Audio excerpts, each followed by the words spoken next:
Malaysia এবং সকল প্রবাসী ভাই ব্রাদারদের ঈদের শুভেচ্ছা। হ্যালো গাইজ, আসসালামু আলাইকুম। এখন মালয়েশিয়াতে সকাল 8টা বাজদি।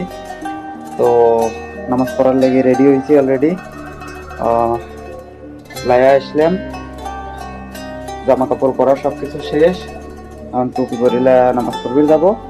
তো সাথেই থাকবেন। ঈদ মোবারক সবাইকে। চলেন যাই। এখানে তো বড় মসজিদ না, এটা হলে সুরাও। মালয়েশিয়াতে যারা আছেন তারা বোঝেন সুরাও কাকে বলে।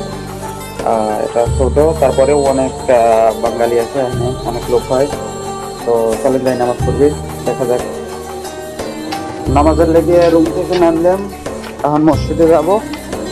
বাইরে চলে আসছি, আপনারা দেখতে পাচ্ছেন।